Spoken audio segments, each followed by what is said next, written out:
హైదరాబాద్ లో కన్సల్టేషన్ మరియు 3,500 రూపాయల colour Doppler test Avis hospitals లో ఉచితంగా పొందండి. నమస్తే గురుగారు. గురుగారు, ఇప్పుడు అసలే పితృపక్షాలు చాలా పవిత్రమైన రోజులుగా మనం చెప్పుకుంటున్నాం కదా. అలాంటిది సెప్టెంబర్ 21 సంకటహర చతుర్థి అంటున్నారు. మరి ఈ పవిత్రమైన రోజుని మనం ఎలా సద్వినియోగం చేసుకోవచ్చు? మనకు గమనించుకున్నట్లయితే శుక్లపక్షంలో వచ్చేటువంటిది వరద చతుర్థి, కృష్ణపక్షంలో వచ్చేటువంటిది సంకష్టహర చతుర్థి. కాబట్టి ఈ శుక్లపక్షంలో వచ్చేటువంటి చవితి రోజున వినాయక చవితిగా, వరసిద్ధి వినాయక చవితిగా మనం ఆచరిస్తూ వస్తున్నాం. కానీ సంకష్టహర చతుర్థి మాత్రము కృష్ణపక్షంలో వచ్చేటువంటి చవితి తిథి రోజున. ఈ యొక్క సంకష్టహర చతుర్థి అనేటువంటిది వ్రతాన్ని ఆచరించడం వల్ల మనుషులు ప్రతి ప్రయత్నంలో ఉంటారు కదమ్మా. ప్రధానమైనటువంటి కోరిక ఒకటి ఉంటుంది, అది ఎంతటికీ నెరవేరదు. అటువంటి కోరికను కూడా ఈ సంకష్టహర చతుర్థి వ్రతాన్ని నియమం ప్రకారం ఆచరించినటువంటి వ్యక్తికి ఖచ్చితంగా ఆ యొక్క దేవతానుగ్రహం, గణపతి యొక్క అనుగ్రహంతో ఆ యొక్క విఘ్నాలన్నీ తొలగిపోతాయి. కాబట్టి ఈ యొక్క సంకష్టహర చతుర్థిని 3 నెలలు కానీ, 5 నెలలు కానీ, 7 నెలలు కానీ, 9 కానీ, 11 నెలలు కానీ ఆచరించాలి. ఎవరి యొక్క ఓపికను బట్టి ఆ విధంగా.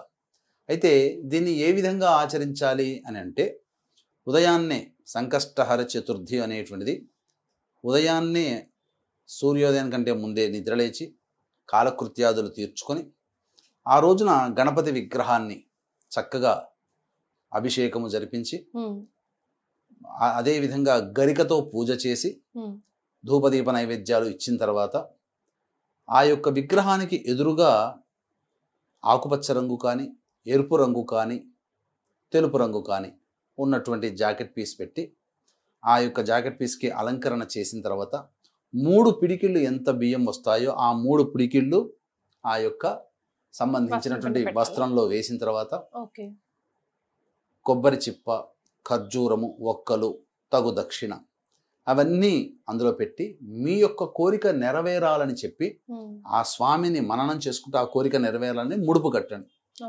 ముడుపు కట్టిన తర్వాత ఆ యొక్క గణపతి దేవాలయానికి చేరుకొని ఆ యొక్క గణపతి యొక్క దేవాలయం చుట్టూ 3, 5, 7, 11 ఎన్ని నెలలు చేస్తారో అనుకుంటారో అన్ని ప్రదక్షిణలు చేయాలి.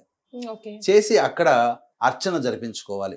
తదనంతరం ఇంటికి వచ్చి ఆ రోజు వినాయకుడు సంబంధించినటువంటి వృత్తాంతాలు, వినాయకుని అష్టోత్తరాలు, సహస్రనామాలు ఇవన్నీ పారాయణం చేసుకుంటూ మధ్యాహ్నం కూడా నిద్రించకుండా ఉపవాస నియమాన్ని పాటిస్తూ చంద్రోదయం అయిన తర్వాత ఆ ముడుపు కట్టినటువంటి బియ్యం ఏదైతే ఉంటుందో ఆ బియ్యంతో పిండి చేసి కుడుములు కానీ, లేకపోతే ఆ బియ్యంతో పాయసం కానీ చేసి నైవేద్యం పెట్టి అప్పుడు ఆ నైవేద్యాన్ని భుజించినటువంటి వ్యక్తికి గణపతి యొక్క అనుగ్రహం కలుగుతుంది.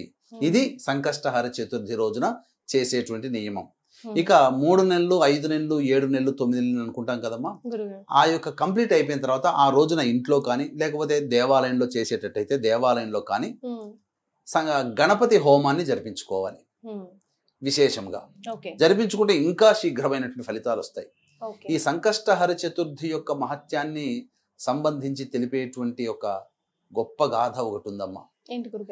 గణపతి యొక్క మహాపరమ భక్తుడైనటువంటి భృగుండి అనేటువంటి యొక్క మునీశ్వరుడి దగ్గర నుంచి ఇంద్రలోకం నుంచి వచ్చి కొంత ఆ మహర్షి దగ్గర ఉండి తన యొక్క కార్యం అంతా అయిపోయిన తర్వాత తిరిగి తన విమానంలో ఇంద్రలోకానికి వెళుతూ ఉంటుంటే సురసేనుడు అనేటువంటి ఒక రాజు పరిపాలిస్తున్నటువంటి రాజ్యంలో ఉన్నటువంటి ఒక పాపాత్ముడి యొక్క దృష్టి ఆ యొక్క విమానం మీద పడడం ద్వారా అర్ధాంతరంగా ఆగిపోయింది.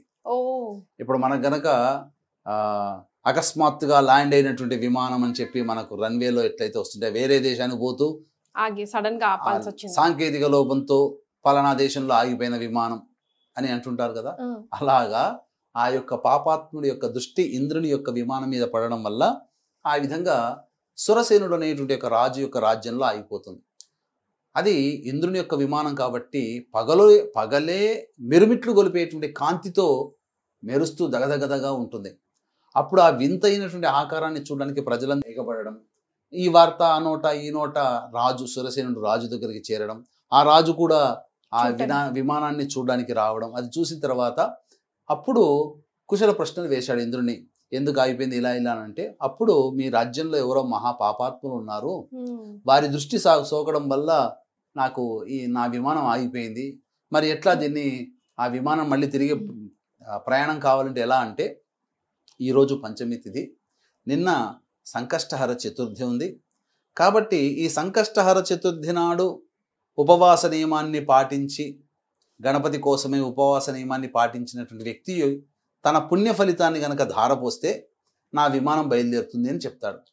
అంతటా ఆ సురసేనుడు భటులందరినీ పంపించేసి నిన్న ఎవరైనా వ్రతం చేశారని చెప్పి తన రాజ్యంలో ఉన్నటువంటి అందరినీ కూడా కనుక్కున్నారు.